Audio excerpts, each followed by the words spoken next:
Si me podéis dar a habilitar a compartir. ¿No escucháis bien? Sí que escucháis, ¿no? Si me podéis dar a habilitar a compartir el documento, bien. Si no, sigo. Bueno, pues ¿qué es justicia restaurativa? Los que alguna vez me habéis escuchado, pues bueno, siempre digo que las definiciones no me gustan porque creo que nos limitan mucho, ¿no? Hay muchas definiciones en el mundo, pero no puedo poner el PowerPoint, no sé si me podéis habilitar. Si no, sigo. Bueno. Estoy en eso, Virginia, ¿eh? Ya, bueno, pues la definición que más me gusta a mí es la de las Naciones Unidas, que está incluida, curiosamente muy similar, en la ley de adolescentes que tienen en México. Y más o menos viene a decir que es una respuesta evolucionada al crimen que respeta la dignidad y la equidad de cada persona, construye comprensión y promueve armonía social a través de la sanación de víctimas, ofensores y comunidad, ¿no? ¿Por qué me gusta esta definición? Igual, no sé si queréis que apago la cámara igual mejor, no sé. Es que dicen que no sé si se oye bien. ¿Sí que me escucháis? Lo que sí que deberíais apagar los micrófonos, creo alguno por ahí. Bueno, cuando me digas que está habilitado para compartir, comparto. Pues esta definición, ¿por qué me gusta? Porque resulta que esta definición... No ves la presentación, María Noelia, porque no me deja ponerla. Ahora ya sí, gracias. Me gusta esta definición, ¿por qué? Porque no define justicia restaurativa como un proceso concreto, ¿no? No lo define como una reunión, como un proceso, sino como una respuesta, una forma diferente de gestionar el delito.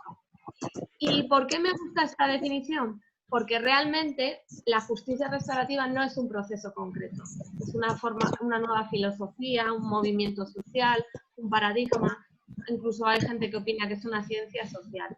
Si consideramos la justicia restaurativa así, vamos a tener mucha más flexibilidad para poder hacer intervenciones restaurativas, pero incluso los operadores jurídicos pueden hacer resoluciones con enfoque restaurativo. Como les he dicho al comenzar, no es una cuestión ocasional que la Ley de Adolescentes de México incluyan el principio rector, uno de los principios rectores de la justicia juvenil es el principio de justicia restaurativa. Para comenzar, yo había puesto esta frase, ¿no? La escribió Goethe hace mucho tiempo, bueno, quiero creer que incluía a las mujeres, hace poco la comentamos en nuestro programa de la cárcel y alguien me comentó, ¿solo se refería a los hombres? Quiero creerlo, ¿no? Pero es así, con la justicia restaurativa tratamos a las personas por lo que pueden llegar a ser, no por lo que son. Bien, para entender qué es justicia restaurativa les he dado una definición, pero sí que es cierto que a mí me gusta que se entienda más por una comparación entre la justicia tradicional y la justicia restaurativa, o también por sus principios. Aquí os he puesto un pequeño, no os preocupéis porque voy a pasar rápido el PowerPoint, pero yo puedo pasar los papeles. La justicia tradicional directamente responde al por qué. ¿Qué hacía esa persona? Son decisiones racionales, ¿no? ¿Quién lo ha hecho? ¿Cuánto debe ser castigado? ¿Y qué norma ha sido infringida? En cambio, con la justicia restaurativa no pensamos esas cosas, pensamos el aspecto emocional del delito, ¿no? ¿Qué ha pasado? ¿Qué detonantes emocionales ha tenido esta persona para que cometiera el delito? Mientras que para la justicia tradicional el delito es una violación de la norma, para la justicia restaurativa el delito causa daños a las personas, ¿no? Y sobre todo hay algo que quiero que os quedéis con ello, ¿no? La justicia tradicional dice que el castigo disuade. Yo tengo claro que si fuera así, habría países en el mundo que pues, serían ideales para vivir. No es así. Lo que disuade son las relaciones, que las personas se sientan conectadas. Nuestro programa en el centro penitenciario se llama Reconexión porque creemos que lo que falta es que las personas reconecten, que entiendan que son importantes para la comunidad. ¿Y por qué la justicia restaurativa es mejor? Porque es una experiencia legítima. Las personas tienen una percepción de que con esa justicia se les está escuchando, ¿no? Y no por temor al castigo. Es una justicia directamente máxima. Yo les decía esta definición de las Naciones Unidas les decía que me gusta porque tiene más flexibilidad. La mayoría de las definiciones define como una reunión, víctima, ofensor y o comunidad. Pero como voy a intentar explicaros, sí que me seguís hasta ahora porque oigo mucho ruido de fondo, sí, ¿verdad? Como voy a intentar explicaros, la justicia restaurativa son más que prácticas en concreta, es una filosofía y como tal puede inspirar diversos aspectos del sistema penal, incluso de otros aspectos como en el ámbito laboral, familiar, pero ya lo veremos. ¿Cuáles son los principios básicos de la justicia restaurativa que nos van a ayudar a entender qué es la justicia restaurativa? Lo he dicho al comenzar, pero no lo he dicho como principios. Pues bueno, entendemos que el delito... Qué cosa tan loca, ¿no? Está haciendo dos cosas a la vez. No. ¿Se oye mucho? ¿Alguien tiene el micrófono encendido? No, por eso, a ver, perdón, les pido a todos, por favor, que silencien los micrófonos. No puedo silenciarlo yo, porque si no la silencio también a Virginia. Así que les pido, por favor, que utilicen todos su micrófono y lo silencien, porque se escuchan las conversaciones. Sí, a ver si nos vamos a enterar de algo que no queremos. Que no queremos. Bueno, lo que decía al comenzar, el delito causa daños. Sí, los que somos penalistas, los que somos abogados, los que hemos estudiado Derecho, siempre decimos, el delito vulnera una norma. Sí, es cierto, pero sobre todo ha causado daños. Y si se dan cuenta, con las preguntas que se hace la justicia tradicional, no se atiende a estos daños. ¿Qué norma se vulneró? ¿Quién ha sido el culpable y cómo va a ser castigado? No se tienen en cuenta los daños que se han causado, ¿no? Entonces, claro, nosotros en justicia restaurativa decimos, sí, el delito ha vulnerado una norma, yo no soy abolicionista, yo creo que el derecho penal tiene que existir, el sistema tiene que existir, limitada a su mínima expresión, pero también ha pasado algo, se han causado daños. ¿A quién? Hombre, lo más evidente es a la víctima, pero yo siempre digo, se causan daños a la víctima, se causan daños a la comunidad, y se causan daños a los propios infractores, ¿no? Claro, y estos daños hacen que surjan necesidades. ¿Qué necesidades? La de reparación del daño a la víctima. Ojo que entendemos muchas veces que la reparación es material, tanto daño, tanto dinero. Desgraciadamente es así. ¿Qué modo encontró el sistema de compensar los daños? Mercantilizando el dolor de las víctimas. Tanto daño, tanto dinero. A veces me he encontrado que nos cuesta entender que una víctima solo pida que el infractor se comprometa a no volver a hacerlo. En mi experiencia, más del 90% de las personas que han participado en un proceso restaurativo es lo primero que piden. A veces es lo único, ¿no? Yo siempre cuento esto porque es una anécdota que me pasó con un fiscal, muy buen amigo, apoya la justicia restaurativa y ya lo entendió. Pero claro, yo le llevé un acuerdo de reparación del daño y realmente es que no había acuerdo porque las dos personas se habían reunido y la víctima dijo que estaba satisfecha con lo que había pasado. Es que el proceso restaurativo en sí mismo es terapéutico. No es terapia, pero es terapéutico, ¿no? Claro, y entonces me dice el fiscal, ¿y cuál es la reparación? Ninguna, el acuerdo en sí mismo.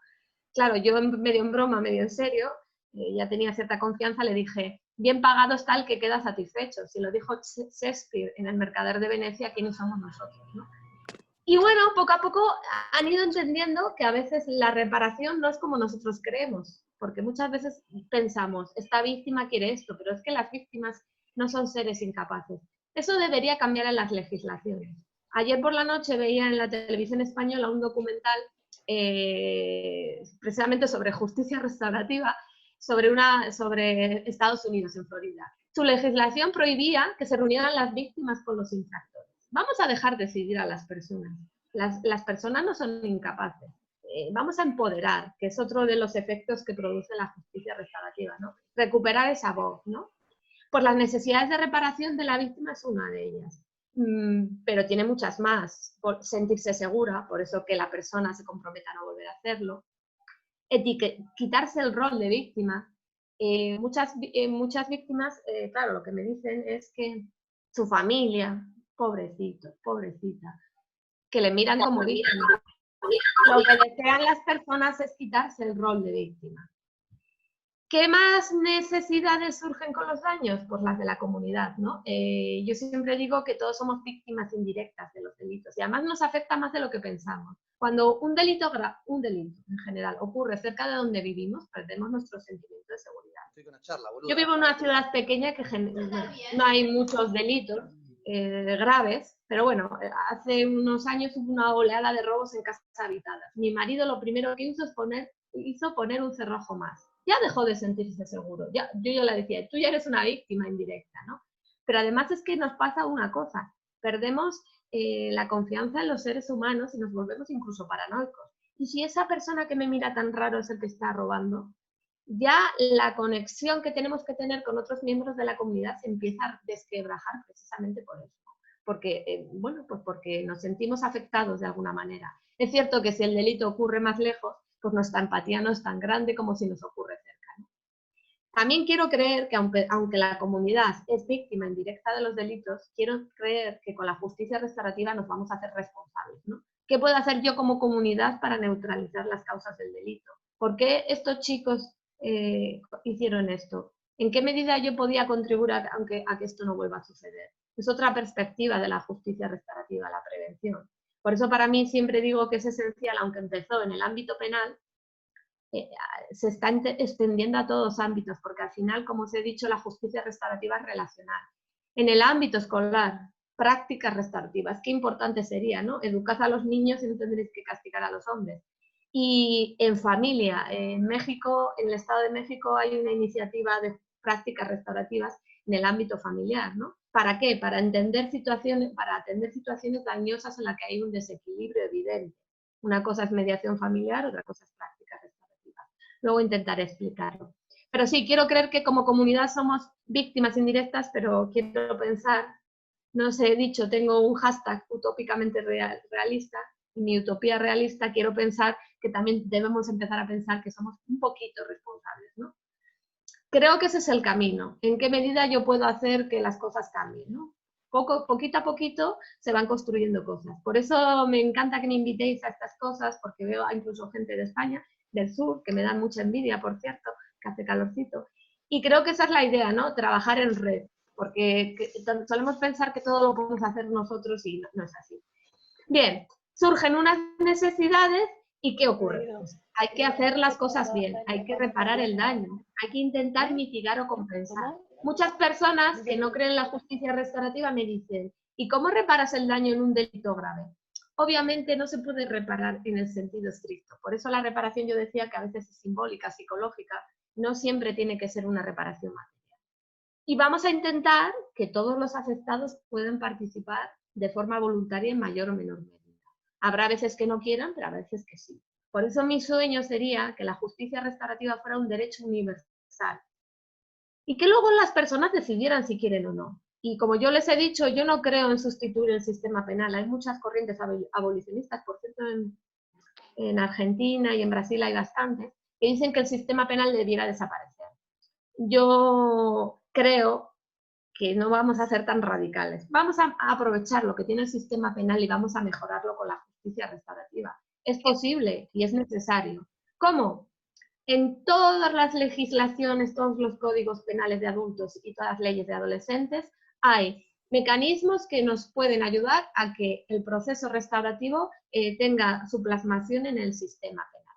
Por ejemplo, en adultos en España tenemos lo que llamamos sentencia de conformidad, que implica, sin ser con enfoque restaurativo, implica que el infractor o la infractora, perdonad mi poco lenguaje de género, reconoce el delito y porque como lo reconoce se le disminuye en 1/3 la condena. Lo pacta su abogado con el fiscal. Entonces se dicta una sentencia y ya no tiene que haber un juicio, ¿no?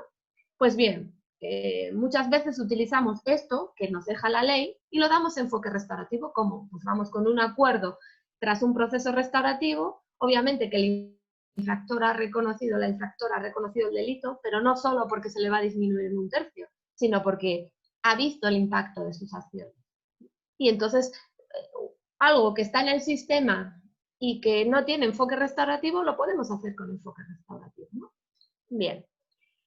Pues, claro, es que yo les decía que las herramientas no me gustan porque es muy complicado. Hay gente que lo ve como una filosofía, como un paradigma, como una ciencia social, como, incluso como un movimiento social, como una forma de vida, ¿no? Aunque ahí yo tomo mis precauciones. A veces tienen tendencia a pensar que como nos dedicamos a esto somos ángeles, que ya no discutimos con los maridos, no discutimos en casa, que cuando decimos que es una forma de vida, entiendo que cada uno puede trabajar en su ámbito aportando este enfoque restaurativo. No todos vamos a ser facilitadores, pero en cada uno de nuestros ámbitos sí que podemos dar a nuestro trabajo ese enfoque restaurativo. Yo quiero creer en eso y estoy convencida que es posible, ¿no? Y como toda filosofía, se nutre de muchos valores. Bueno, aquí hay discusiones, algunas no son valores, pero bueno. Ahí, por ejemplo, me he dejado empoderamiento. ¿Qué valores se nutre la justicia restaurativa? Piensen en cómo sería la justicia ideal y ahí serían los valores de la justicia restaurativa. Nunca nos hemos puesto de acuerdo nadie en qué valores son esenciales para la justicia restaurativa, porque yo creo que depende un poco de cada persona. Igual que cada facilitador, cuando hace un proceso restaurativo, lo lleva de forma diferente, porque todas las personas somos diferentes, pues también cada uno entendemos justicia restaurativa de forma diferente. Si tú preguntas a dos personas que han participado en un proceso restaurativo, ¿qué es para ellos la justicia restaurativa? Os van a decir cosas diferentes. A mí en una ocasión me dijeron como valor felicidad, lo cual me emocionó muchísimo. Pero sí que hay dos en concreto que sí que se repiten mucho, ¿no? El respeto y la responsabilización. Responsabilización. Bueno, pues todos podemos cometer errores, pero nuestro deber es, bueno, pues hacernos, asumir nuestra responsabilidad, ¿no? Yo esto lo digo mucho también con los niños y los adolescentes. No sé si pasa en vuestros países, pero en España se sabe muy bien sus derechos. Pero todo derecho lleva aparejado una responsabilidad. Y es necesario que se entienda, ¿no? Yo soy una persona y como tal puedo cometer errores, algunos muy graves, pero mi deber es asumir la responsabilidad. Y a veces yo pienso que más que responsabilización sería reconocimiento del daño que has causado. ¿Por qué? Porque a mí ya me ha pasado veces que una persona dice, sí, yo le pegué, se responsabilizan, pero no ven el daño, porque a continuación me han dicho, pero es que se lo merecía. Entonces yo a veces pienso que es mejor que entiendan que sí que han causado un daño a que se responsabilicen, ¿no? Y el respeto, que respeten a las personas que viven en la comunidad, pero también que se respeten a sí mismos, ¿no? Porque muchas personas, eso pasa sobre todo en adolescentes, pues tú les preguntas cómo crees que te ven los demás y te dicen nada, pues que soy un bueno para nada, que soy la oveja negra de la familia. Creo que si empezamos porque se respeten a ellos mismos, esto puede repercutir también a la comunidad, ¿no?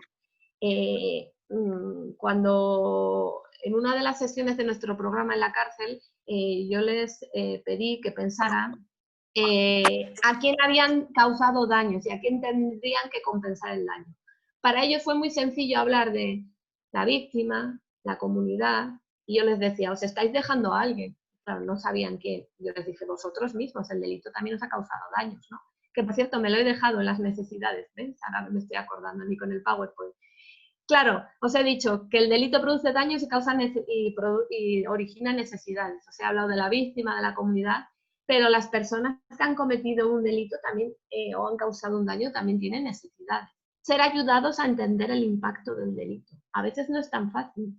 Aquí entra en juego la vergüenza. Os invito a leer un autor, John Braithwaite y Nathanson. Los dos tienen dos teorías sobre cómo juega la vergüenza. Y a veces cuando una persona no reconoce el delito, no es porque sea mala persona, simplemente es porque tiene vergüenza, ¿no? Entonces, tienen que ser ayudados a entender el impacto de sus acciones. Eso es, y cómo deben repararlo. Creo que eso es esencial, ¿no? Entonces, de todos los valores, los que siempre nos hemos puesto de acuerdo, respeto y responsabilidad. Howard Zinn, el abuelo de la justicia restaurativa, hablaba de tres, pero es que en inglés suena mejor. Hablaba de respeto, responsabilidad y relationship. ¿Qué viene a decir? Que otro valor o otro principio fundamental es el fortalecimiento de las relaciones. Creo que para mí eso es esencial, entender que todos somos importantes. Mi padre es mayor, tiene 85 años y es de los que piensan que yo yo quería ser juez, fui sustituto unos años y lo dejé. Y él piensa que ¿por qué? Porque que yo quiero que todo el mundo salga a la calle, todos los delincuentes. Pues no es así, ¿no? Hay que hacerles entender a las personas que la justicia restaurativa es mejor para todos. ¿Qué nos interesa? Tener a una víctima y un infractor separados de la comunidad con la etiqueta o el rol de delincuentes sin posibilidad de reinserción y de víctima de por vida. No, yo siempre pongo el mismo ejemplo, pero es cierto. Todos somos como una pieza de los relojes. Hasta la maquinaria más pequeña, como no funcione, se estropea el reloj. Pues la comunidad es así. Nos interesa tener gente en la cárcel por 20, 30 años, cadena perpetua, o como el documental de ayer, 2 cadenas perpetuas más 30 años. No nos sirve a nosotros la comunidad. Tenemos una persona que puede ser productiva si le damos una oportunidad, pero está ahí en la cárcel, ¿no? Entonces yo siempre le digo a mi padre, yo lo que quiero, soy un poquito egoísta, quiero que haya más personas productivas, ¿no? Y es otra de las necesidades, que ahí sí que concuerda víctima y ofensor, quitarse el estigma. Si tenemos a una víctima que lleva 20 años sintiéndose víctima, es que el sistema también les ha fallado. Yo quiero creer que las asociaciones de víctimas funcionan, están muy bien, pero quiero creer que son lugares de paso. Si tenemos a una víctima que no ha podido quitarse ese estigma, es que les estamos fallando también. Igual que al ofensor. Lo que pasa es que a los ofensores ahí tengo más problemas éticos, porque claro, les decimos, te van a mirar por lo bueno que hagas desde este momento en adelante. Pero claro, la sociedad a veces no está preparada, porque luego salen de prisión o acaba el juicio y les miran diferente porque tienen antecedentes, y si la vida es complicada para nosotros, para una persona que tiene antecedentes es bastante más, ¿no? Entonces ahí yo siempre digo que lo ideal sería trabajar con sociedad civil, ¿no? ¿Para qué? Para que la comunidad también entienda que es necesario darles esa oportunidad que el sistema les ha dado, ¿no? Y es complicado con programas de televisión que te venden todo el día, no sé si allá pasa, pero en España sí, los delitos, salen a la cárcel, no hay justicia. Pues, desgraciadamente estamos equiparando justicia, hacer justicia con castigo. Y hacer justicia es atender las necesidades de las personas que se han visto dañadas. Y con el castigo puede parecer momentáneamente que se está atendiendo, pero al final no es así. ¿Nunca os habéis pensado por qué las víctimas ponen todo su empeño en el juicio? Que le caiga todo el peso de la ley, y cuando acaba nunca los años son suficientes. Pues precisamente es porque al final se dan cuenta que por muchos años que hayan caído hay ciertos daños que no se sanan con el castigo. Necesitan otras cosas, ¿no? Entonces es eso. ¿Y qué herramientas? Tenemos una filosofía que se nutre de unos valores y unos principios, y qué prácticas, herramientas o metodologías son las más conocidas. Bueno, está la mediación penal, que nunca se debió llamar mediación penal porque trae mucha confusión con la mediación en otros ámbitos, se debió llamar reunión víctima-ofensor. Ahora intentaré explicarlo, es un poco controvertido, intentaré explicarlo por qué. Esta reunión víctima-mediación penal es la reunión víctima-ofensor. Hay reuniones preparatorias, se valora si es posible una conjunta y si fuera posible se hace una conjunta. Esta herramienta es buena, pero deja fuera a otros afectados, por ejemplo, la comunidad o el círculo de apoyo de víctima y ofensor. Están las conferencias, conferencias de familia. Las conferencias, luego os voy a hablar un poquito más si me da tiempo, si no os dejo el PowerPoint. Reúne a la víctima, al ofensor, al círculo más cercano de apoyo de ambos, suele ser la familia, y a veces a otros miembros de la comunidad. Las conferencias en México se llaman juntas. Es una herramienta totalmente restaurativa porque incluye víctima, ofensor y a comunidad. La mediación penal es parcialmente restaurativa. ¿Qué ventajas tienen las conferencias? Bueno, pues que a veces víctima y ofensor no están tan afectados como la familia. A mí nosotros en el servicio que tenemos en los juzgados recibimos sobre todo